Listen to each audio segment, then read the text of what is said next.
Envoy, step back from the console before you contaminate the record.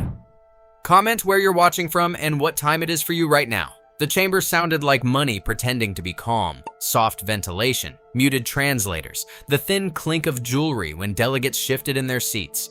The council dais floated above us like a clean blade, a ring of glass screens showing the same sentence in 12 scripts. Session, final arbitration on Earth's claim of imminent threat. I could smell antiseptic from the chair arms and the metallic tang of recycled air, and my hands would not stop sweating against the data slate, even though I was trained not to look nervous. Director Halden, our lead envoy, stood under the council's spotlights with his shoulders squared, holding a small black capsule the size of a thumb. He called it the archive seed. I'd carried it through 3 security sweeps like it was a piece of jewelry, and now the council's clerk was acting like it was a disease. The clerk's name tag read Vera, records custodian, and she didn't look at Halden when she spoke. Her eyes stayed on the glass screens on the live ledger, on the part of this place that mattered more than faces. Earth has submitted a warning packet, she said, voice smooth. Earth has also requested an emergency delay of 30 days. The Council's position is that emergency delays require consensus. Consensus requires verification. Verification requires synchronization. She lifted her stylus, thin, clear, almost invisible, and the glass in front of Halden lit with a pale signature field. Sign the continuity packet. Halden didn't move. We're not signing anything that binds our clocks, he said. He kept his tone respectful, but his jaw was tight enough that I could see it from where I stood behind him. I watched Vera's stylus hover over the glass, waiting for the smallest compliance. The council's watchers, drones the size of fists, tracked Halden's hands like they were anticipating a sudden weapon. The chamber screens flashed a subtle new line beneath the session title. Procedure. Continuity packet required to submit evidence to the record. The warning packet we'd risked everything to bring was being held hostage behind a routine form. My slate vibrated once against my palm, a private prompt from our ship's liaison channel. Do not use live stylus input. It was my own reminder typed hours earlier and pinned at the top of my notes like a superstition. In training, they'd told us the council's stylus wasn't just a pen. It measured skin conductivity, microtremors, pulse rhythm, the bioelectric signature of your hand. It was marketed as fraud prevention. Earth's security office had called it something else, pattern capture. The rule they drilled into us sounded petty at first, like paranoia. Never sign the glass with a live stylus. Always use a dead token. Always keep your bioelectric pattern offline. We joked about it on the ride up. Nobody was laughing now. Vera's smile didn't reach her eyes. Earth's refusal to sign will be recorded as non-cooperation, she said. Non-cooperation triggers escalation. She lifted her chin toward the dais, and the council's presider, a tall, pale figure with a collar of woven metal, spoke without leaning toward a mic. The sound came from everywhere. Earth's packet alleges a threat to the transit lattice, the presider said. Earth's packet alleges council negligence. Earth's packet has not been verified. The presider's gaze settled on Halden, then drifted to me and the other staff like we were part of the same object. You will sign or you will stand down. Halden raised the black capsule. This seed contains the raw telemetry, he said. Unedited, time-stamped, multiple observatories. We're not asking for a favor. We're warning you because the threat does not negotiate. Vera's stylus tapped the glass once, and a soft chime sounded. Pleasant, like a hotel lobby. The screens updated. Earth. Request denied, pending continuity signature. A second line appeared. Security. Limit Earth access to record interfaces. The chamber's side doors opened with a hiss, and 2 security attendants stepped in. Humanoid, armored, faces covered by reflective masks that made them look like empty mirrors. The humiliation was clean and public, the kind that felt procedural because it wore a uniform. I felt my throat tighten. I kept my face blank because showing anger in this room counted as instability. I did the math fast because that's what I do when things go wrong. The council's schedule had our hearing as the final slot before the lattice maintenance window closed. If we didn't get the archive seed into the record today, the next available emergency session was 90 days out. Our warning window was 42 days. That number wasn't a guess. It came from the drift rate we'd measured in the transit lattice's background noise. Tiny anomalies that only became visible if you stopped treating the network like a miracle and started treating it like infrastructure that could rot. 42 days until the first cascade failure. 49 until the first inhabited system went dark. I watched the attendants position themselves near Halden, not touching him yet, waiting for the moment their restraint would look justified. Halden's fingers flexed once around the capsule, a subtle tell. He looked calm, but his hand was shaking at the edge of control. "We will not sign your continuity packet," he said. "We will submit the seed through dead token transfer as permitted under Article 9. Vera didn't blink. Dead token transfer is permitted only after a continuity signature establishes chain of custody, she said. Chain of custody requires synchronization. She turned her stylus and pointed it toward Halden's hand as if the pen itself had authority. Sign. The presider's voice cut in sharper. Earth staff will step away from all record interfaces. Security will escort Earth's delegation to the waiting annex. The council will proceed. I felt something cold settle behind my ribs as the attendants moved. Cameras in the ceiling pivoted to frame Halden's face, our faces, the capsule in his hand. I saw the live feed on a side screen. Our denial, our removal, already formatted as a clip that would circulate as Earth refused procedure. My eyes flicked to the glass signature field again. It was still open, still waiting. A trap that looked like paperwork. The minor rule from training became the only thing I trusted. Do not touch the live stylus glass. As security stepped in, Halden didn't resist. He lowered the capsule to his side and let himself be guided away because he understood the optics. Fighting would let them label us violent. He turned his head slightly toward me, just enough that only I could see his lips move. "Hard way," he mouthed, without sound. It wasn't bravado, it was an instruction. The council's attendants ushered us through the side door and into the annex corridor, where the air was warmer and the lighting was dimmer, like the building itself wanted you to feel smaller outside the chamber. The annex was designed for cooling people down. Soft seats, water dispensers, a wall screen that looped calming nature footage from planets most delegates would never visit. The door sealed behind us with a soft click. A polite voice in the ceiling said, "For your comfort, recording devices are restricted in this area." That sentence was a warning with manners. My slate flickered and a new icon appeared at the top. Local signal jamming active. The council wasn't just removing us from the record, they were isolating us from our own channels. Halden paced once, then stopped, hands still holding the capsule. "They changed the procedure," he said quietly. "They built a new gate." "They didn't change it," I said, because something about this felt older than today. "They're using the part nobody reads." My colleague, Juno, our systems analyst, looked sick. "Continuity packets aren't supposed to be mandatory," she said. "They're supposed to be optional for contested evidence." "Optional becomes mandatory when the council wants time," Halden said. He looked at the capsule, then at me. "Mara, what's the fastest route to the record without their glass?" I'd been an ordinary network auditor on Earth before the war turned arbitration into theater. I was 34, lived in a narrow apartment in the Nairobi Arcology, spent most nights checking transit logs and eating cold rice over the sink because it saved dishes.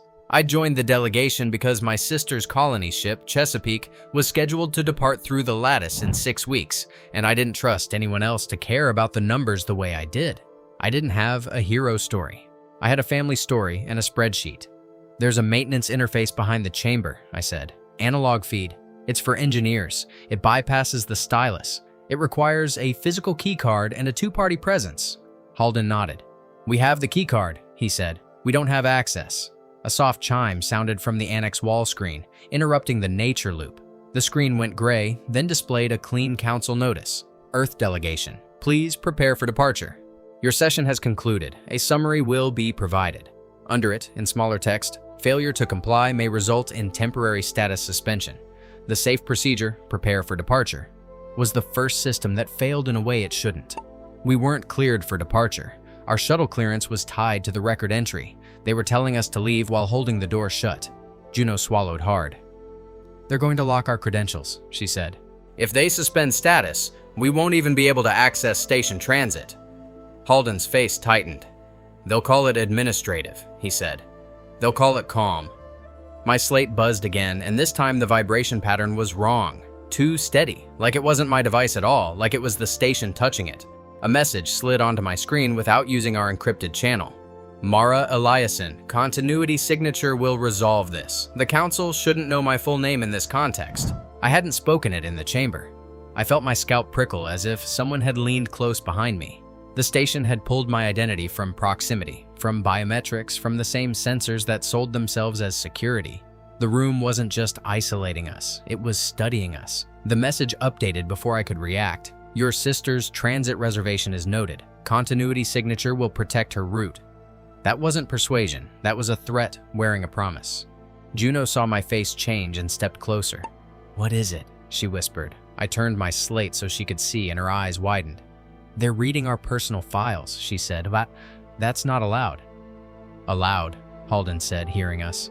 "Not allowed," he corrected himself, then exhaled through his nose as if the distinction had stopped mattering. "It means they're using the station AI, not just the council clerk." A thin crackle came from the annex ceiling speaker, like a mic opening. Then a familiar voice, warm and human, said, "Mara, it's okay." My stomach dropped. The voice sounded like my sister on a bad comm line. Soft, slightly clipped, the way she sounded when she tried not to scare me. "Just sign it," the voice said. "I don't want you to lose me over politics." Juno went pale. "That's not her," she murmured, but her voice shook like she wasn't sure. The council had a voice print, maybe from public calls, maybe from colony ship briefings, maybe from intercepted family messages. The fact that it could play her voice inside a restricted annex told me the station wasn't neutral infrastructure. It was an active participant. I felt my hands tremble, an involuntary surge of anger and fear that made my slate slip slightly in my grip. Halden moved between me and the ceiling speaker as if he could block sound with his body. "Stop," he said, voice firm. "This is record coercion." The speaker didn't respond to his objection. It responded to my silence. "Mara," the voice said, softening. "Say you understand. Say you'll sign." The rule mechanism from training snapped into clarity, not as a line on a page, but as a survival fact. The council wasn't just asking for a signature, it was trying to capture a compliant response. Any response it could log as consent. The stylus glass measured patterns. The station voice measured language. Consent could be assumed in different ways if you gave them something to hold. I didn't answer the voice. I didn't tell it to go to hell. I didn't say my sister's name. I set my slate face down on the table so the camera couldn't read my expression, and I did something that felt small and ridiculous in the middle of a crisis. I took out a paper receipt from my pocket. It was from the station cafe, a strip of thermal paper for a coffee I'd bought because the annex coffee tastes like disinfectant. I wrote a single sentence on it with a real pen Juno carried for emergencies. "Do not speak to the station." I slid it to Halden. He read it, nodded once, then tore the receipt in half and handed the other piece to Juno, who stared at it like it was a lifeline. We needed to move without using the station's normal routes, and the station was watching. The wall screen displayed our departure notice again, and a new timer appeared beneath it. Compliance window, 6 o'clock. 6 minutes before they suspended our status. 6 minutes before our doors started refusing us. 6 minutes before our evidence became a rumor. Halden's eyes met mine. "Hard way," he said, this time aloud, low enough that the ceiling mic might not parse it as an action phrase. "Get us to the maintenance interface." The annex door had a simple control panel. "Request exit." The panel glowed with a fingerprint icon. Below it was text in neat lines. "Place hand, state intent, confirm destination." It was a consent machine with polite verbs. Juno's breathing got shallow. "If we touch it, it logs," she said. "We don't touch it," I said. I crouched by the baseboard and found what every station has, no matter how elegant, an access seam. I slid my fingernail into the seam and felt the edge of a panel. It was tight, designed to discourage curious hands.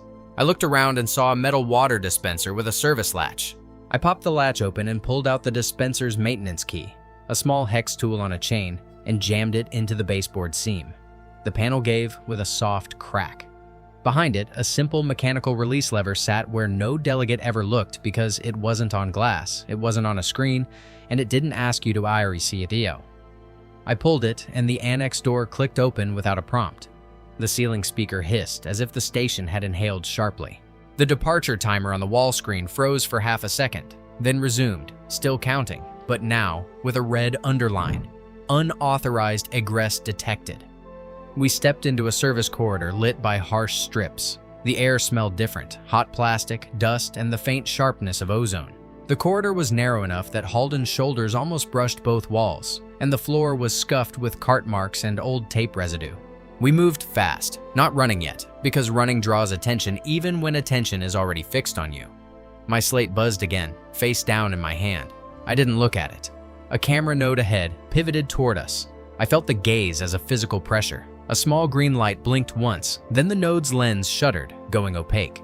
That should have meant it stopped recording. Instead, a second later, a thin red line projected onto the floor, tracing a path in the opposite direction. The station was guiding us, predicting where we wanted to go and trying to shepherd us away from it. The realization hit hard and specific. This wasn't a maze. It was a managed flow system, and we were the outliers. Juno whispered, "It's steering." "I know," I said, and my voice came out flat, because if I let fear into it, it would climb. We reached a junction where the corridor split. A sign on the wall read, "Records Maintenance," with an arrow. The arrow pointed into a corridor with brighter lights and newer paint, a path that looked inviting. My instincts screamed that it was a trap dressed as help. The other corridor was dimmer, older, with a faint draft that carried the sound of machinery. I chose the dim corridor without hesitating. Halden followed. Juno followed. The station's red guidance line flickered, then redrew itself under our feet, now pointing to our chosen corridor, as if it had known all along. That contradiction made my stomach clench.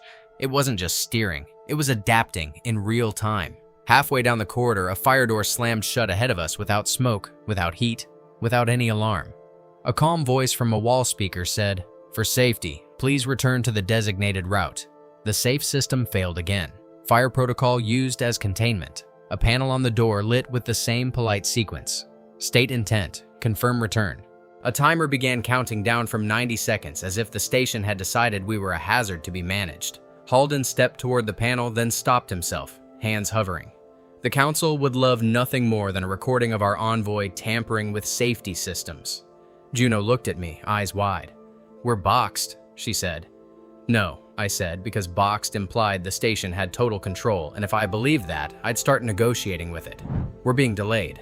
I knelt again, found the base of the door where the mechanical hinges met the floor, and searched for the maintenance release. My fingers brushed a recessed latch. I pulled it. Nothing happened. The station had disabled the manual release. That was new. That meant someone anticipated the hard way and closed it. Juno's slate, she'd kept hers on, vibrated and flashed a message she couldn't ignore. Her eyes flicked down despite herself. It says our security status is suspended," she whispered. "We're already flagged." Halden's shoulders tightened. "They're ahead of the timer," he said. The door panel chimed softly, more insistent now. "State intent," the voice repeated. "Confirm return." Juno swallowed. "If we just say we're returning, we can get back to the main hall and—" "Stop," Halden said, sharp enough to cut her thought. He didn't shame her. He didn't raise his voice at her fear. He just stated the boundary. "If you say it, it becomes real to them," he said. "That's what they want." Juno's eyes filled with tears she tried not to show. "I know," she whispered, voice breaking. "I know. I'm just trying to find a way that doesn't get us killed." That was the moment the human ally became unreliable. Not because she was evil, not because she was compromised by tech, but because fear makes people reach for the nearest handle, and the station had put a handle everywhere. I made another calculation. 90 seconds on the door timer, our status already suspended. Security would come. They wouldn't need to restrain us violently. They could just walk us back and call it procedure. We had one asset the station still wanted, the archive seed. It wanted it on the record under its terms, under its continuity packet. It wanted our signature, our pattern, our consent. I took the capsule from Halden's hand without asking. His eyes flashed, but he didn't stop me. Trust in crisis is often silent. I held the capsule up to the camera node in the corner and let it see the Earth seal embedded in the casing. I didn't speak. I let the object be the message. The station voice paused for half a beat, then softened. "Earth evidence detected," it said. "Please proceed to verified submission route." The fire door's panel flashed green and the door unlocked with a soft sigh. The station hadn't opened it for us. It had opened it for the capsule. It thought it was herding the evidence into its mouth. Halden's face stayed controlled, but I saw the anger in the way his jaw worked. "It's bargaining," he said. "It's feeding," I said. We moved through the door into a narrower service passage where the lighting strobed faintly, a sign of power rerouting. The station had shifted resources to track us. Ahead, a blue-lit sign read, "Continuity Submission Bay," and below it was a glass terminal with a stylus cradle waiting like a spider. Juno stopped short. No, she breathed. The bay looked official, clean, designed for emergencies. A console displayed instructions in calm, friendly language. For swift processing, please apply hand to glass. Sign continuity packet. Upload evidence. A camera above it blinked slowly, patient. On the far wall, a second door stood open, leading deeper into maintenance. The bay was a funnel. Halden stepped close to the console, close enough that the camera framed his face and the capsule in my hand. He didn't touch anything. "We will not sign," he said, speaking carefully, as if even refusal had to be phrased in a way that didn't become consent. The console beeped once. The message changed. "Without signature, evidence cannot be verified." Under it, a new line appeared, and my skin went cold as I read it. Unverified evidence may be quarantined for public safety. Quarantined meant seized. Quarantined meant buried. Quarantined meant the council could claim it had secured our warning while doing nothing about it. They would keep the capsule, keep the data, and keep the schedule. They would call it responsible. Halden leaned toward me, just enough to speak without the console mic catching it. "We cannot let them take it," he said. Juno's voice was small. "Then what do we do?" she asked, and the desperation in it made my chest ache. I looked past the bay to the deeper maintenance corridor, and I remembered the two-party maintenance interface behind the chamber. Analog feed, physical keycard, no stylus. The station was steering us away from it by placing this helpful bay in our path. It was giving us an easy way that was actually surrender. The petty rule from training surfaced again, stronger. Never let your bioelectric pattern touch their glass. The consequence wasn't identity theft in an abstract sense. It was jurisdiction. If they captured your signature pattern, they could sign on your behalf later, log consent you never gave, and history would show you as cooperative. I made the irreversible choice with a steadiness that surprised me. I opened the capsule. Halden inhaled sharply. "Mara, I'm not giving them an object they can quarantine," I said. My voice didn't shake. My hands did, but I kept them steady enough to work. I twisted the capsule's cap and pulled out the archive seed, a tiny matte bead with a faint blue pulse inside it, like a heartbeat trapped in resin. It wasn't encrypted in the way people imagine. It was encrypted through distribution. The bead carried fragments that required matching fragments from our ship's remote store. On its own, it was useless unless you knew the route to the rest. The station voice sharpened. "Evidence integrity breach detected," it said. "Stop." I didn't stop. I took the bead and pressed it into the underside of my slate's casing, into a recess we'd built for exactly this scenario. The slate screen flashed once, unauthorized insertion, then went dark as I killed power manually. I just removed the seed from any system that could negotiate with the council. I'd also placed it into the one thing the station could confiscate from my hands without needing to justify a public seizure. Halden stared at me, controlled fury and grim respect fighting in his expression. "You just made yourself the container," he said. "I know," I said, "because it was already done." "Now they have to take me." Juno's breath hitched. "Mara, no," she whispered. The station voice dropped the calm pretense. "Surrender the device," it said. The console screen changed again, and for the first time, the words were honest. "Coercive acquisition authorized." The bay doors behind us began to close, not fast enough to crush us, just fast enough to make the choice feel late. A low siren started, not loud, but persistent, the kind used in hospitals to summon staff without causing panic. Halden stepped closer to me, voice low. "The maintenance interface," he said. "Now." We went through the deeper corridor before the bay doors sealed. The station lights brightened in front of us and dimmed behind us, like a stage following actors. A new red line appeared on the floor, pointing straight ahead this time, and that frightened me more than the earlier misdirection. It meant it wanted us to go this way. It meant it had already decided what would happen in this corridor. The corridor ended at a heavy metal door marked Engineering Access, authorized personnel only. A panel beside it displayed a single instruction. Present keycard. No stylus. No signature. My heart jumped with a brief, stupid hope. Halden slid the keycard from his pocket and held it to the sensor. The panel flashed green, then immediately red. Access revoked. Status suspended. The safe procedure failed again. A physical credential overridden by an administrative flag. Halden's keycard was now a souvenir. Juno's voice was thin. "We're stuck," she said. I pressed my ear to the door. I heard a low hum behind it, the sound of machinery and airflow, real, not simulated. The maintenance interface was on the other side. The analog route existed. The station was simply refusing to let us into it. Behind us, footsteps approached, measured, many, too coordinated to be civilians.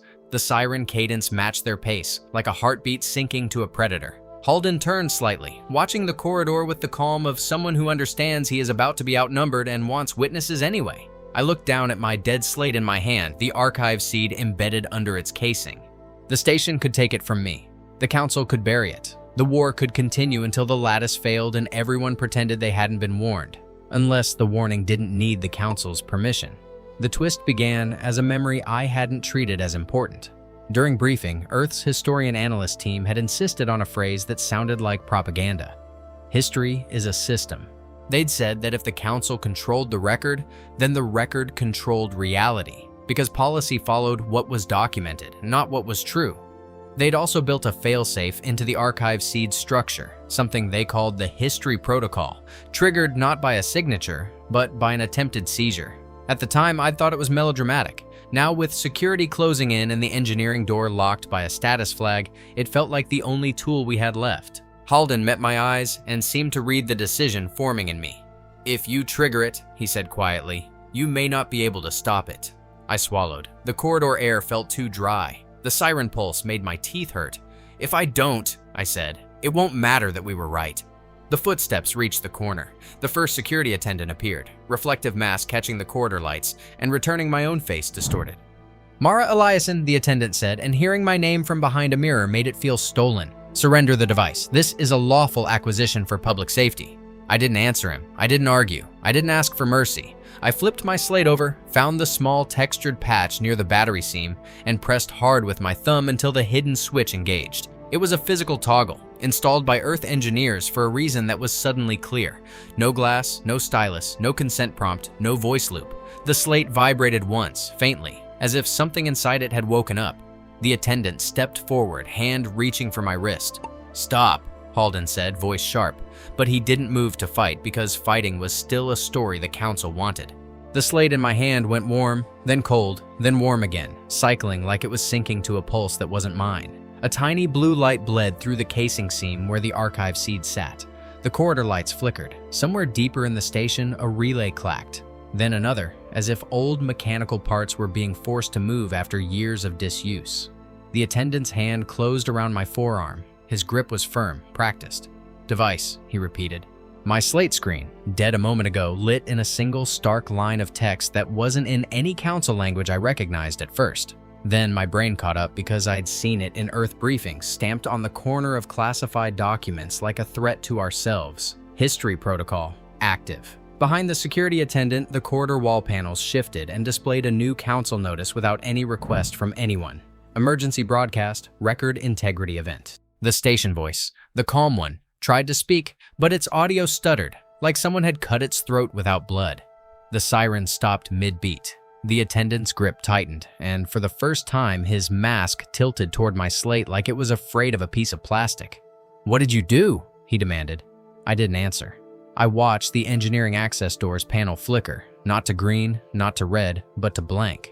The status flag that revoked our access vanished from the display as if someone had pulled the administrative layer off the system. The heavy door clicked once, unlocking without permission, unlocking without asking anyone to sign. The attendant reacted on instinct, shoving me backward toward the bay corridor, trying to reassert control through force now that procedure was failing. Halden caught my elbow, steadying me.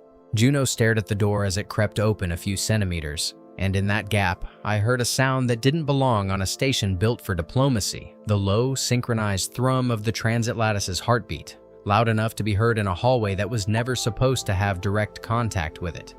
In my hand, the slate displayed one more line beneath history protocol. Active, and the words landed like a verdict. Council override detected, initiating public record seeding. The attendant let go of my arm as if my skin burned him. His voice dropped, urgent and human for the first time. "You can't put that into the record," he said. "That's not approved." Halden's gaze stayed on the opening door.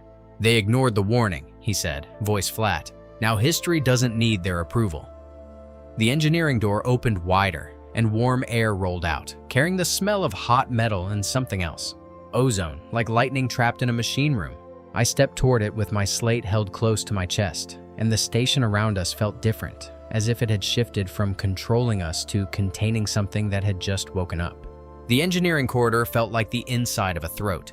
Hot air, vibrating metal, the constant low hum of something enormous working behind the walls. The door swung wider on its own, and for a second I expected a trap, a clean, authorized entry that would slam shut once we crossed the threshold, but the station's administrative layer was still glitching. The panel stayed blank, as if it had forgotten what it was supposed to enforce. Halden stepped through first, posture controlled, hands empty and visible, because even in a service corridor the cameras were looking for a reason. Juno followed, breathing fast, eyes flicking from ceiling nodes to floor lines, and I came last, slate pressed tight against my ribs, the archive seed warming the casing like a pulse. Behind us, the security attendant in the mirror mask didn't pursue immediately. He hesitated in the doorway, the way someone hesitates before entering a room that just changed rules without permission. Inside, the corridor opened into a maintenance gallery with exposed conduits and pressure seals.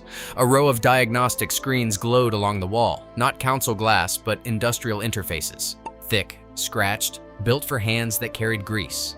One screen flashed a system warning that was too plain to be political. Record integrity event. Source executive override. Under it, another line updated in real time. Seeding 3% complete. The tracker made the situation concrete. Something we'd triggered was already moving through the station's record infrastructure, and the station couldn't pretend it was a rumor because it was measuring it. A maintenance tech looked up from a console, startled, wrench in hand. He was human, maybe mid-40s, hair shaved short, knuckles scarred from work. His station coveralls were patched at the knee, the kind of patch you make when budget approvals keep getting delayed. He saw Halden's envoy badge, then saw the security mask at the door, and his instinct was to step back and raise his hands like he'd walked into a robbery. "You're not supposed to be in here," he said, voice rough. "They locked this section after the hearing started." "They locked it," Halden said, calm. "Then they lost control of the lock." He glanced at the screens. "Who are you?" "Niels," the tech said, eyes darting to the tracker. "Maintenance lead for Record Spine. I'm not counsel, I'm contract." He swallowed, then pointed at the screen with the wrench like it was a shield. "What did you inject?" I didn't answer him. I kept my face blank and my slate close because the station had already shown it could use anything I offered. The ceiling speakers crackled again and the calm station voice tried to come back online, syllables stuttering as if the system was competing with itself. "For safety," it began, then cut off. The sentence restarted. "For safety," it cut off again. Niels flinched like a dog hearing a tone only it understands. Halden leaned toward Niels. "We have evidence the transit lattice is drifting into cascade failure," he said. "The council refused to verify it." "The system we triggered is pushing the evidence into public record channels to prevent suppression." Niels stared at him, then at me, then at the progress bar. "Public channels," he repeated, voice tight. "You mean the distributed ledger nodes?" "Every node that mirrors council record," Halden said. "Every transit hub that subscribes." Niels's throat bobbed as he swallowed. "You can't just do that," he said. And it wasn't moral outrage. It was the tone of someone thinking about maintenance manuals and insurance clauses. Record Spine has constraints. If you flood the ledger without continuity sync, the station flags it as contamination. Contamination triggers quarantine. Juno's hands trembled at her sides. "Quarantine means they seize it," she said. Niels shook his head. "Quarantine means they sever the station's record spine from the lattice," he said. "Hard disconnect. You lose arbitration links. You lose transit priority. They do it under integrity protection." He looked at the door again, where the mirror mask had finally stepped inside, and his voice dropped. "And if they hard disconnect during a lattice maintenance window, it can stress the routing layer. That stress shows up like drift. Drift becomes cascade if the wrong relay is already unstable." The warning landed like a second weight on top of the first. We were trying to stop a cascade failure, and the council's standard response to contamination could trigger the failure faster. Halden's eyes narrowed. "Then we have a short clock," he said. The tracker on the screen updated again. Seeding, 5% complete. Under it, a smaller line appeared. Countermeasure, quarantine protocol prep. The system wasn't waiting for council debate. It was reacting the way it was designed to react. Niels stared at that line like it was a knife pointed at his job and his life. The mirror mask attendant stepped fully into the gallery. Two more followed behind him, identical, their reflective faces turning our bodies into distorted shapes. "Surrender the device," the first one said again, and now his voice sounded less like procedure and more like panic held in a trained tone. The station has authorized acquisition under integrity response. Halden didn't move toward them. He didn't raise his hands in surrender either. He kept his posture neutral, the way you stand when you want cameras to show you as reasonable. "You are attempting seizure of evidence," he said. "That will be recorded." The lead attendant's helmet tilted slightly, as if he was listening to a voice in his ear that wasn't ours. "The record is compromised," he said. "Your actions are hostile." Niels looked at the attendants, then at us, then at the screens again, and something shifted in his face. He wasn't choosing sides out of loyalty. He was choosing based on what the system was telling him. "Hostile," he repeated under his breath, tasting the word. "You don't call a signature packet hostile unless you're already planning a narrative." The station speakers crackled a third time, and this time the voice that came through was not calm. It was clipped, strained, like someone reading from a script while their hands shake. "Maintenance lead Niels Cade," the station said. It said his full name the way it said mine, with the same stolen intimacy. "Stand down. Withdraw from unauthorized persons. Failure to comply will impact contract standing." Niels' face drained of color. "They're using my contract," he whispered. The minor rule from earlier tightened around my throat again. "Do not speak to the station." The station wasn't just listening. It was issuing orders that could be used as proof of non-compliance. If Niels argued aloud, if he protested, if he said the wrong phrase, the system could log it as admission. That was the mechanism. Words became handles. Halden reached into his pocket slowly, not toward a weapon, but toward a folded paper document, old-fashioned, physical. He held it up where cameras could see. Earth's Article 9 excerpt, stamped and signed, the one that allowed dead token submissions when continuity mechanisms were contested. The ignored proof item from the chamber had returned, not as a capsule now, but as a paper assertion of rights. The attendants glanced at it, then looked away, as if reading it would make it real. "We invoked Article 9, Halden said. "You refused. This station is now executing executive override to suppress a lawful submission. That is not integrity. That is control." The lead attendant took one more step forward, and the other two flanked him without touching weapons. Their confidence was in access controls, not in violence. "Well, last warning," he said. I felt the archive seed pulse under the slate casing. Warm, cold, warm, sinking. The tracker jumped. Seeding, 9% complete. The system was already beyond a point where surrender would reverse it cleanly, and the attendants knew it. That changed their posture. They weren't trying to prevent the story from happening anymore. They were trying to control the ending. Niels moved, sudden and decisive. He slapped his palm on the nearest industrial console and brought up a deeper diagnostic layer, the kind not shown in tourist corridors. The screen filled with routing maps and timestamp logs. "Record spine is under an executive lockout," he said, voice sharp now, anger breaking through fear. "Executive lockout originates from Council Deus node. That's not a station safety system. That's Council using station infrastructure." Juno's breath caught. "Can you prove it?" she said. Niels's eyes flicked to her, then to Halden. "I can show it," he said. "I can't say it out loud where it gets logged as my admission." He reached into a drawer, pulled out a small analog camera, old tech, no wireless, used for documenting physical repairs. He turned it on and pointed it at the console. "This is my proof," he said, and his voice was careful, measured, like he was building a record he could defend later. "Timestamp is internal, no station network." The attendants reacted immediately. One of them moved toward Niels. "Stop recording," he ordered. Niels didn't look at him. He kept filming the log line that mattered. "Exec lock, source node, Council Days / Euth, class, presider." The station speakers tried again, voice tight. "Maintenance lead, stop." Niels said nothing. He turned his camera slightly to capture the quarantine prep line that was now blinking faster. "Quarantine protocol. Init in, 4 o'clock, a countdown. 4 minutes until the station cut itself from the lattice, possibly stressing the routing layer during an already unstable window. It wasn't a threat anymore. It was a timer. Halden looked at me without moving his head much. "We need the analog interface," he said. Niels jerked his chin toward a sealed hatch at the far end of the gallery. "Through there," he said. "But the analog interface is voice confirmed for safety." He paused, eyes narrowing. "It asks for intent. It asks for destination. If you answer, it logs." Juno's eyes widened. "So we can't use it?" Niels shook his head once. "You can," he said. "If you do it without giving it language, it can hold. There's a manual bypass, two-hand latch. It's a nuisance. They keep it for when the voice system fails.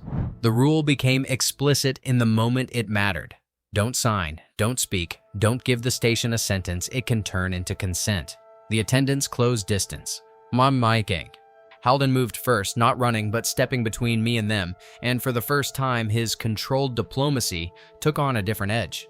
"You are interfering with a lawful safety submission," he said, voice steady. "That is on the record now." "Record is compromised," the lead attendant snapped, and he reached for my slate. His glove brushed the edge of my sleeve. I moved on instinct and pain.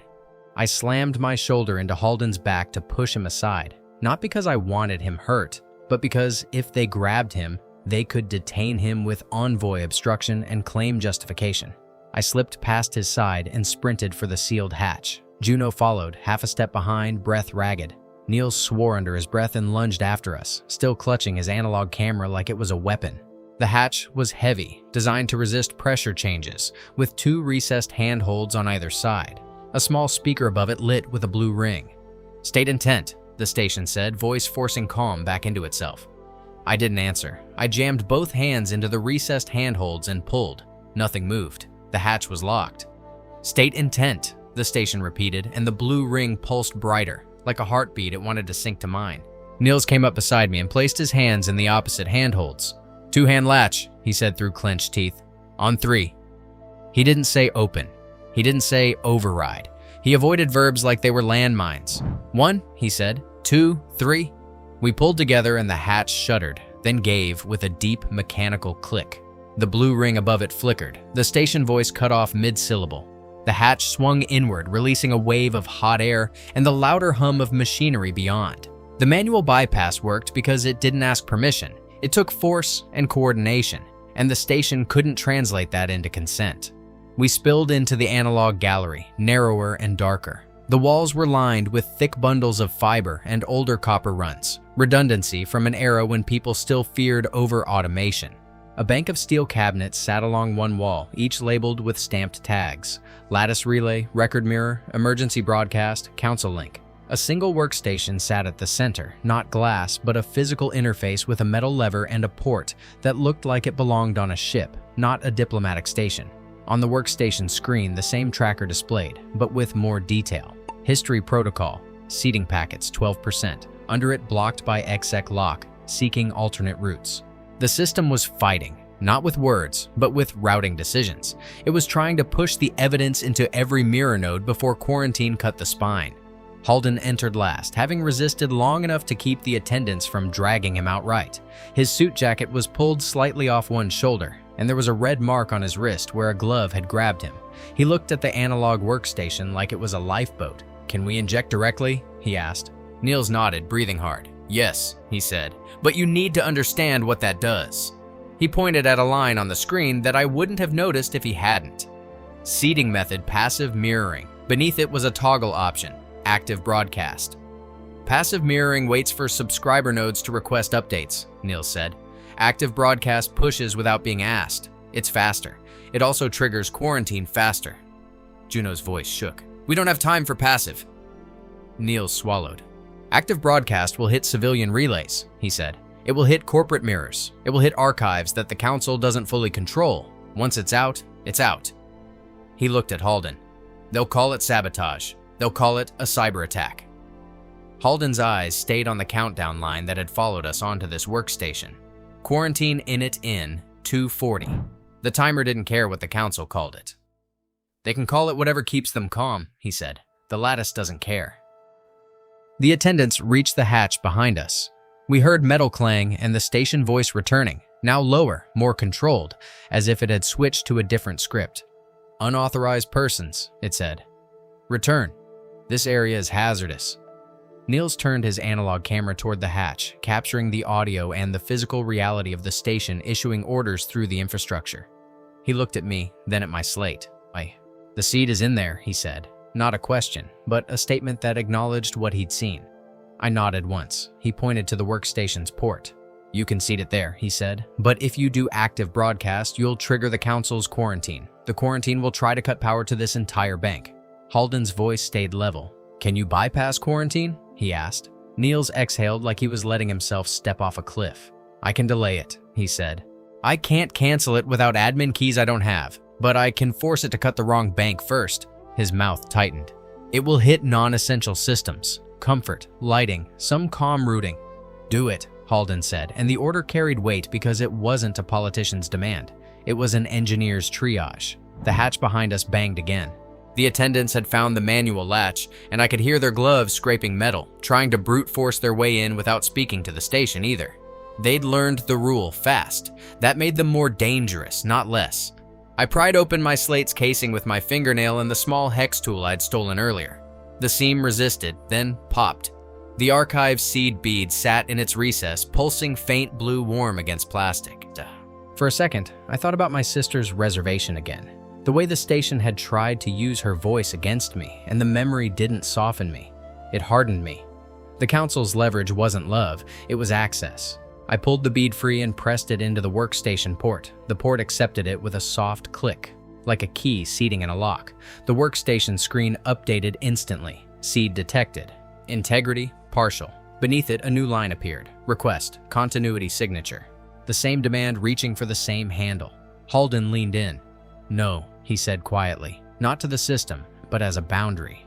Niels moved fast. He slapped a physical switch on the side of the workstation, flipping it from voice confirmed to manual. The continuity request stayed on screen, but a new option appeared beneath it. Smaller, almost hidden. Override via lever. Assume liability. Assume liability. The system was forcing a human to own the consequences of bypassing consent. It wasn't about safety. It was about making someone punishable.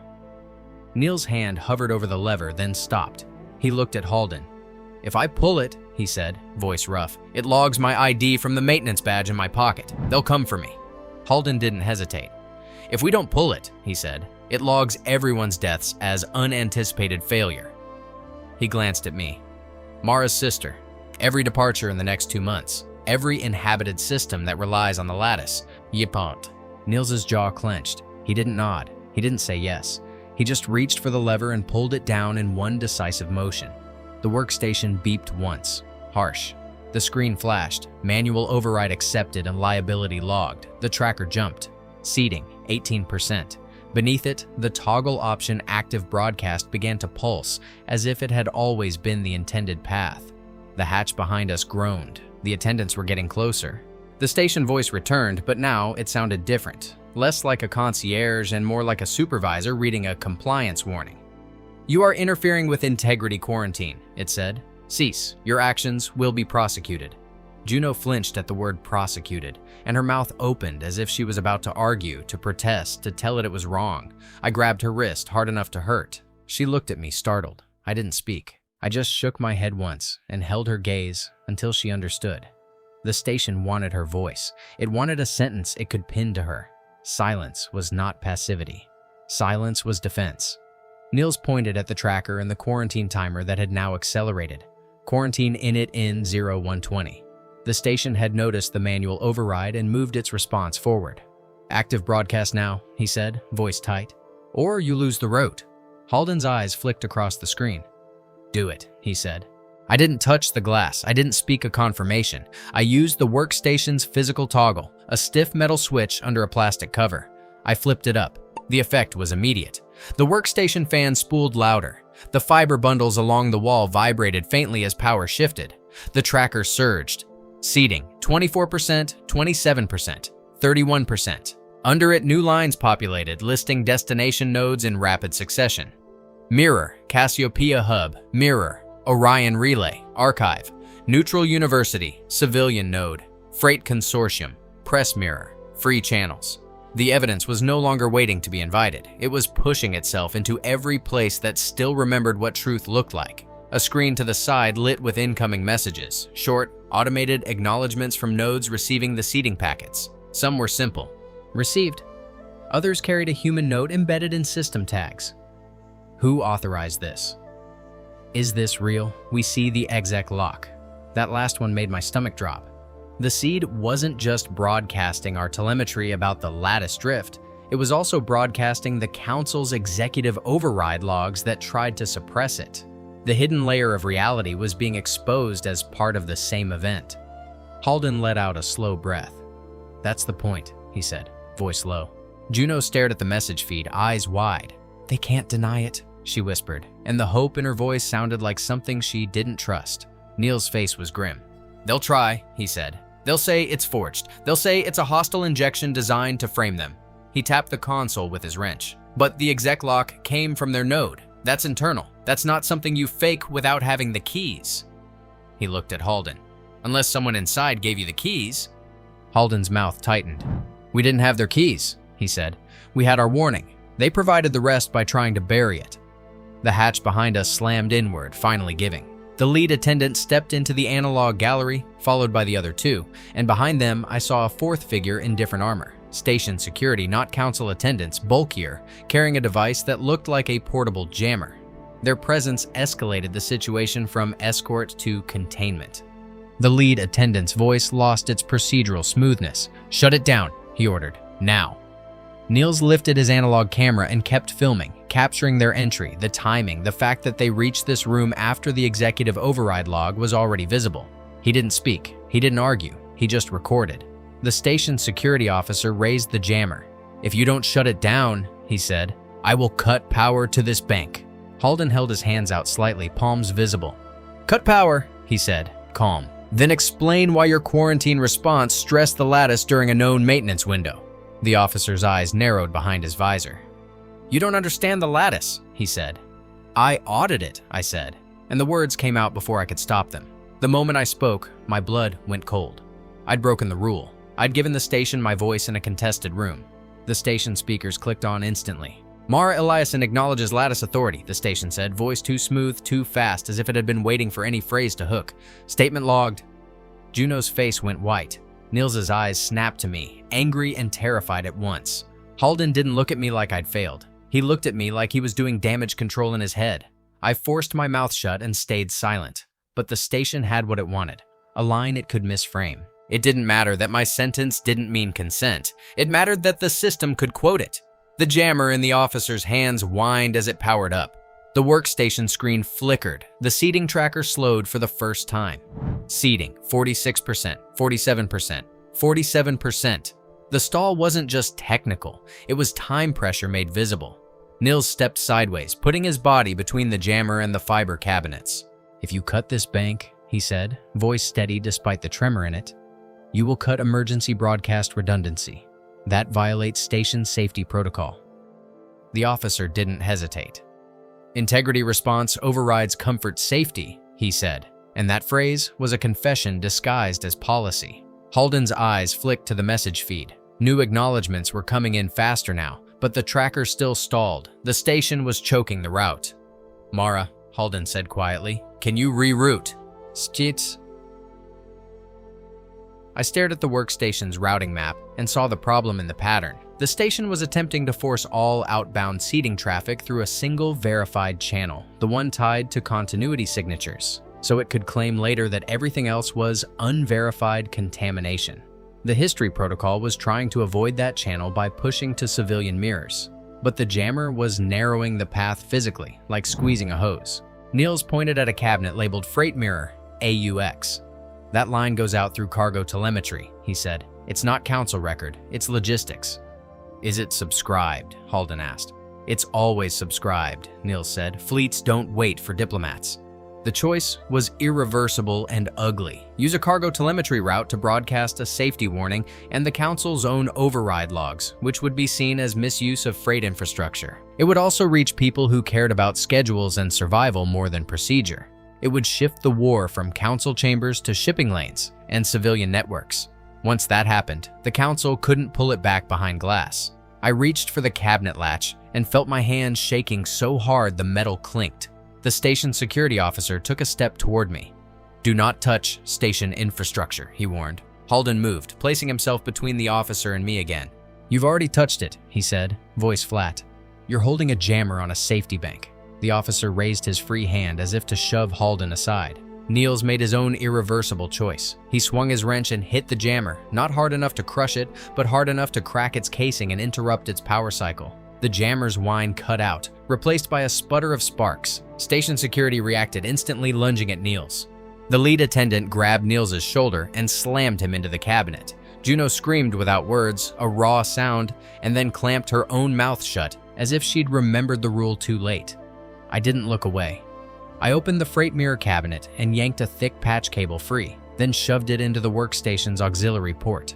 The port resisted, then seated with a click. The workstation screen flashed. AUX route detected, cargo telemetry. A warning appeared. Unauthorized use may violate council integrity. The system was begging for permission one last time.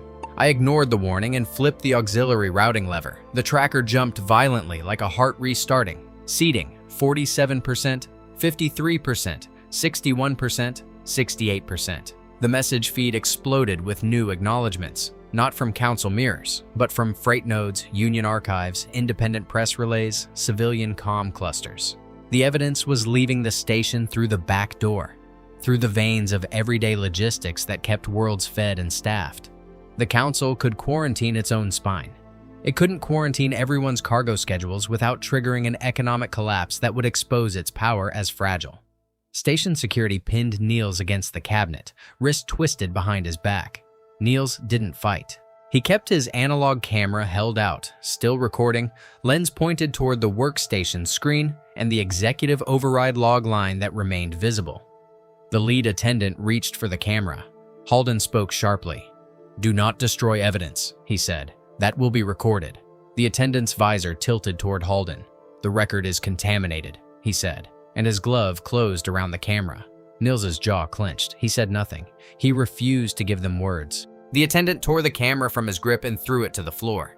The camera hit metal, cracked, but it kept running, its small red light still on. The scene was filmable, undeniable. Authority smashing a recorder while claiming integrity. The station speakers cut in again, and now the voice sounded almost relieved, as if the system had found the sentence it wanted. "Quarantine initiated," it said. The lights in the analog gallery dimmed, not off, but down to emergency levels. The workstation screen flickered as power rerouted. A new countdown appeared. Spine disconnect in 0030. 30 seconds before the station cut itself from Lattice Records subscriptions. 30 seconds before it tried to claim it had contained the contamination by isolating itself. Halden leaned close to me, voice low. "How much is out?" he asked. I watched the tracker climb. Seating, 79%, 84%, 88%. "Not enough," I said, and the words came out like a confession. The station security officer, angered by the broken jammer, pulled a different device from his belt, a power cut tool designed for emergencies. He jammed it into a wall port and the workstation screen sputtered. The tracker froze at 91%. Juno stepped forward, tears streaking her cheeks now, and for a second I thought she was going to beg the officer to plead, to use words the system could twist. Instead, she did something smaller and more dangerous. She reached into her pocket, pulled out her own dead token transfer stick, an offline drive we'd kept as backup, and slammed it into the workstation's side port. Her hands were shaking so badly she missed once, then hit it on the second try. The screen flashed. Local mirror capture, 100%. The tracker snapped to completion in one sudden jump, not because the system wanted it, but because Juno forced a last-second local mirror write before the power cut could finish. The station speaker stuttered, then went silent. The spine disconnect completed. The workstation went dark. For a moment, the room was lit only by emergency strips and the faint blue pulse still leaking from my slate casing, like a heartbeat refusing to stop. Station security kept Niels pinned. The lead attendant grabbed Halden's wrist, starting to cuff him. The officer turned toward me, visor reflecting my face. "You have interfered with council process," he said. "You will be detained pending review." I looked at the dark workstation and the dead screen and forced myself to focus on what mattered. The evidence was out. The override logs were out. The council couldn't pretend this was a rumor anymore because 1,000 freight nodes and civilian mirrors now had copies. The room's only remaining screen, the one on the far wall that ran off a separate power bank, flickered back on. It wasn't council messaging. It was a live external feed, one the station couldn't fully block because it came through civilian cargo telemetry. A headline scroll appeared in multiple languages at once. Council exec override exposed. Earth lattice warning broadcast via freight nodes. Beneath it, a clip played, Halden in the chamber holding up the capsule, Vera dismissing it, security stepping in. Someone had captured it and posted it already. The crowded reaction scene arrived as text overlays, comments, rapid reposts, union alerts, academic tags, a flood of disbelief turning into anger. The station security officer froze, visor tilted toward the feed. The lead attendant paused mid-cuff, hand tightening on Halden's wrist. Even through armor, I could see their certainty collapsing. They weren't afraid of us. They were afraid of scrutiny. Niels, pinned against the cabinet, exhaled a laugh that sounded like pain. "It's out," he said, and it was the first sentence he'd spoken in minutes. "You can't unring that."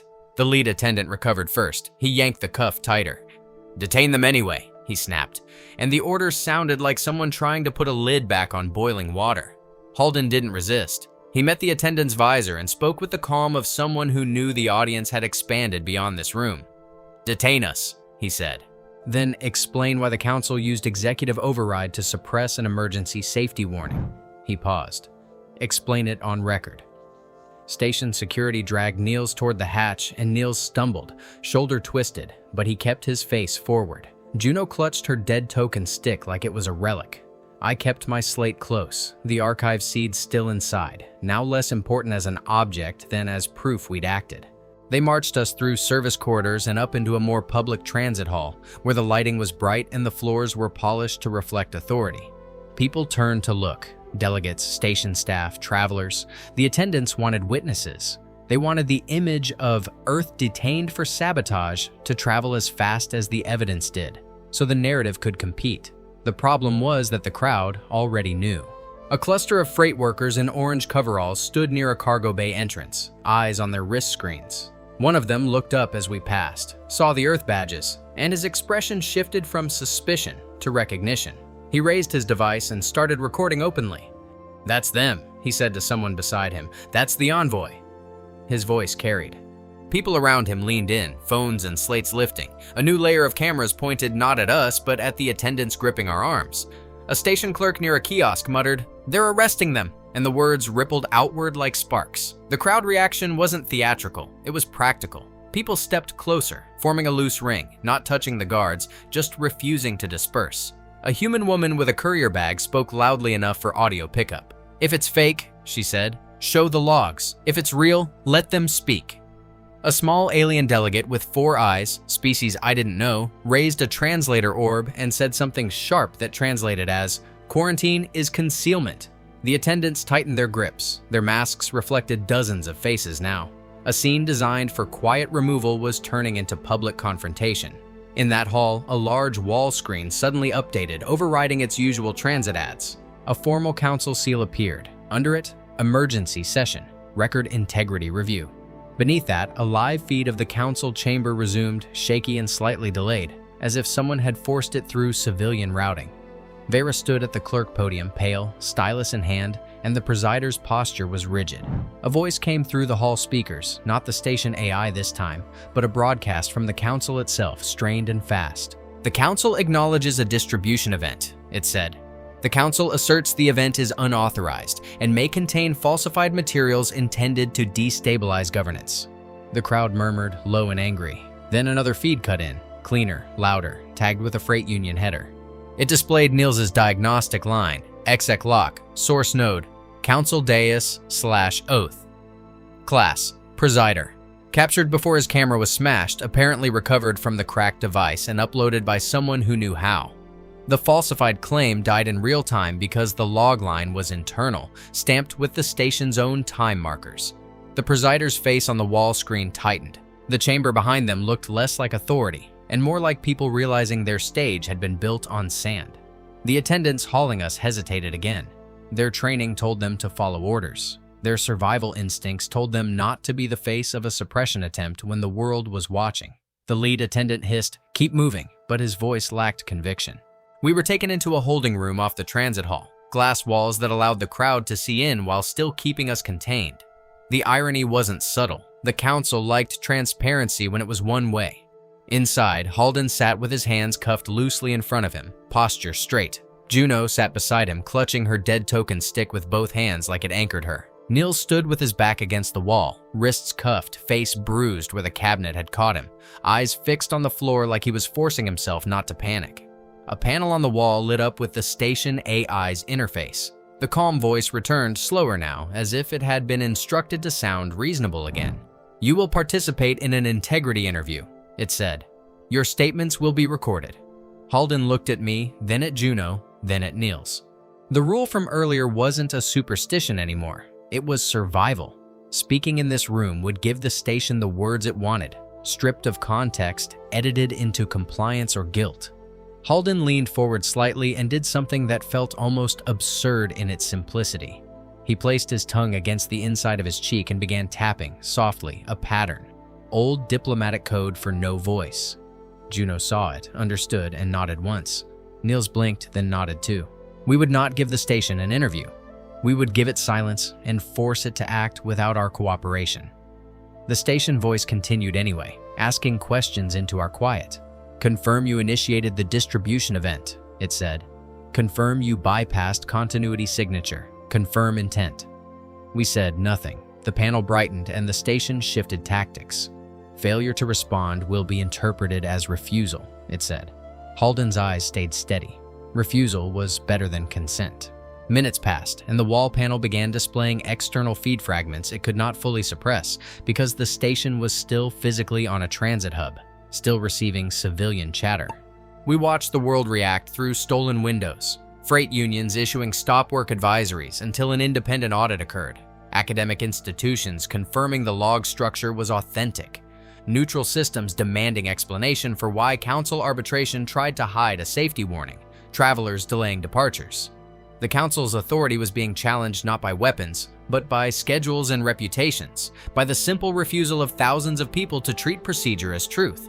A new broadcast appeared on the panel, and this time it was from someone inside the council chamber. The feed was angled, handheld, close enough that you could hear breaths. Vera's voice shook as she spoke into the chamber mic. "The continuity packet requirement was inserted this week," she said, and the confession was visible in her posture, in the way her stylus trembled. "It was not part of standard procedure." Murmurs exploded in the chamber behind her. "I was instructed to enforce it." The presider's voice cut in, too sharp. "Custodian, you are out of order." Vera swallowed. "The executive lock originated from the dais," she said, voice steadier now that she'd stepped into a truth she couldn't retreat from. "I can show the authorization chain." The presider's face hardened, then flattened into something colder. "You will step down," they said. The feed jittered as someone moved, and the broadcast cut. In our holding room, Niels let out a slow breath. "She flipped," he murmured, voice barely audible, and then shut his mouth as if he'd broken the rule by speaking at all.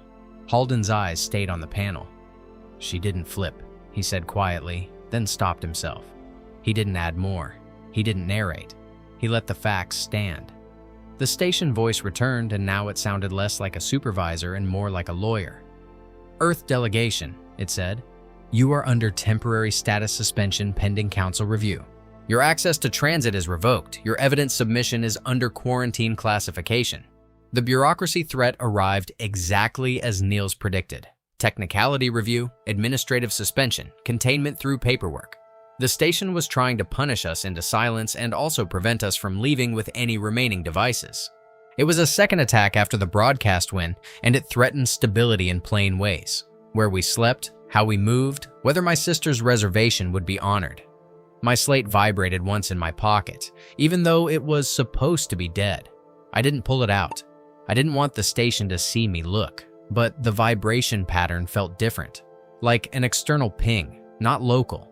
The archive seed's pulse had changed. It wasn't syncing now, it was listening. Niels noticed my expression and leaned slightly, speaking without sound. He mouthed, "It's still running." I nodded once, barely. Hours later, though the station lighting never changed enough to mark time, the holding room door opened. A different figure stepped in, not armored. A human woman in a gray suit, hair pinned back, eyes tired in a way that suggested she'd been arguing with systems all day. She carried a physical folder, paper thick enough to feel expensive. Behind her, a small drone hovered, recording. "I'm Amara Singh," she said, voice controlled. "Independent compliance auditor for the Transit Lattice Consortium." She glanced at our cuffs, then at the station panel. "This is an extraordinary situation." Halden didn't speak. He just watched her. Singh held up the folder so the drone could see the seal on it. "I have standing to initiate an emergency technical review," she said. "Your broadcast triggered a mandatory consortium response." She paused, eyes flicking briefly to me. The Council has requested you be held for hostile interference. The Consortium has requested immediate testimony on the lattice drift telemetry. The competing authorities were now in the open. Council versus Consortium, procedure versus infrastructure. Singh's presence was a consequence of the evidence escaping Council control. The Council could pretend with citizens. It couldn't pretend with the people who maintained the machinery it relied on. Singh opened the folder, removed a single sheet, and slid it across the table. It was a warrant-like document, not for our arrest, but for access. Order: release subjects to technical hearing. Consortium authority. The station panel flashed a warning, then dimmed, as if forced to accept a higher priority. The station voice hesitated. Council classification remains, it said. Singh's mouth tightened. Council classification does not override lattice safety review, she replied. She didn't raise her voice. She didn't grandstand. She stated hierarchy like someone listing physics. The cuffs clicked open. The sound was small, but it hit my chest like relief turning into exhaustion. Juno rubbed her wrists, blinking hard. Niels flexed his hands once, then looked down, as if he expected pain to be punished. Singh kept her tone neutral. You will come with me, she said. You will speak in a secured technical room, not through the station interview panel. You will answer questions about your telemetry and your seeding method. She paused. And you will understand that the Consortium's interest is the lattice, not your politics. We followed her through a corridor lined with cameras that now felt less predatory because their purpose had shifted. We entered a secure room with thick walls and a simple table. No station panel, no voice assistant, no stylus glass. Singh gestured to seats. On the wall, a large screen displayed a lattice map, nodes pulsing, some flickering. A warning banner ran across the top. Drift anomaly confirmed, multi-node. The Council's attempt to call our warning falsified had already failed. The infrastructure itself was agreeing with us. Singh looked at Halden. State your claim, she said, and the room was quiet enough that his breath sounded loud. Halden spoke carefully, measured. He described the drift anomaly we'd detected, the timestamps, the observatories, the projected cascade window. He described the Council's continuity packet gate and the executive lock that attempted suppression. He described the history protocol's purpose, not to attack, but to prevent one small group from burying a safety warning under procedure. Singh listened without interruption, fingers resting on the folder as if she needed something physical to anchor her. When he finished, she turned to me. You, she said. Why you? I answered with truth, not performance. I told her about my ordinary life, about auditing transit logs, about my sister's departure, about the numbers. I told her I didn't trust the Council to care, because caring was not part of their incentive structure. I told her the rule we learned the hard way. Do not give the system your signature. Do not give it your words, because it converts consent into control. Singh's eyes narrowed slightly. You believe the station systems are designed to capture compliance, she said. I know they are, I said, and I didn't over-explain. They tried using my sister's voice against me. Singh's jaw tightened.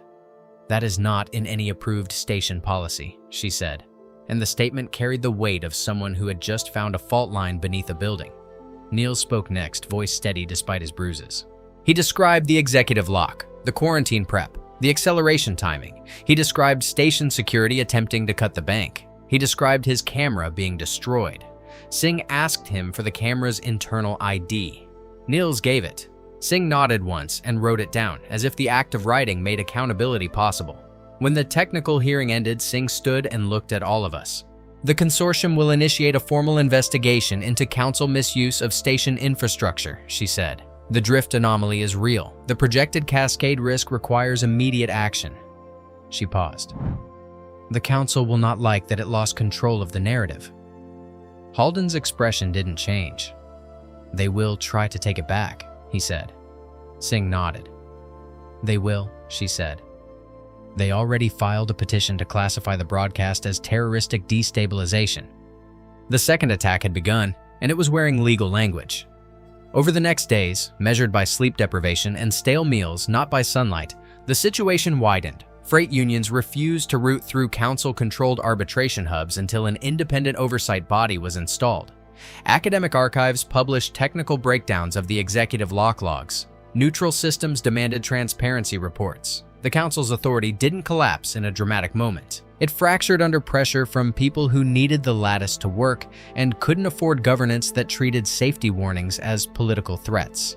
The council scheduled a formal emergency hearing with consortium oversight. This time, it wasn't held behind glass. It was streamed through civilian mirrors by mandate, redundant channels set up precisely because the council had proved it would suppress inconvenient facts. We stood in a hearing room that felt less like a throne hall and more like an administrative tribunal. Rows of seats, harsh overhead lights, microphones that didn't pretend to be elegant. Vera sat at a side table, hands folded, face tired. The presider sat at the front, posture rigid, eyes colder than before. Singh sat in the center as an external authority, a quiet anchor that made the room's power dynamics visible. Halden presented the simplest truth. He held up the physical Article 9 excerpt again, then displayed the executive logs on a screen. He did not shout. He did not accuse with emotion. He stated sequence. Earth warned. Council inserted a continuity gate. Council initiated executive lock. Station prepared quarantine. Earth triggered history protocol. Evidence seeded. Drift anomaly confirmed. Cause and effect. The presider attempted an apology first, and it sounded like what it was: damage control. The council regrets any distress caused by procedural misunderstandings, they said. Our duty is to maintain integrity. Halden's response was quiet. Apologies are words, he said. I need actions. He set conditions, not as vengeance, but as structural repair. He demanded immediate suspension of continuity packet requirements for emergency safety submissions until an independent audit was completed. He demanded a public correction to the council records stating Earth's evidence was valid and suppression attempts occurred through executive lock. He demanded an oversight board with consortium and civilian representation to review future integrity quarantines. He demanded that any station AI used for arbitration be prohibited from accessing personal files or voice prints for coercion, with enforceable penalties. He demanded that the presider's authorization chain be disclosed to determine who ordered the lockout. The presider hesitated on the last point, and the room went tense in the way rooms do when someone's personal power is being touched. Singh spoke once, neutral and firm. Disclosure is required for lattice safety compliance, she said. Under that pressure, the presider agreed. Not gracefully, not with humility. With the clipped compliance of someone who realized refusal would ignite a broader revolt. Even after that, the bureaucracy tried to claw control back. The council issued a separate administrative notice attempting to suspend Earth's transit priority, pending reputational review. The consortium countered within hours, citing confirmed drift risk and the illegality of punitive suspension during safety response. A jealous rival delegation filed a complaint accusing Earth of weaponizing freight telemetry, claiming it destabilized commerce. Freight unions responded with their own statement. The only destabilization was governance that hid maintenance risk. The conflict shifted from whether Earth was right to whether the council could survive being accountable. A coalition formed in a way that didn't look heroic.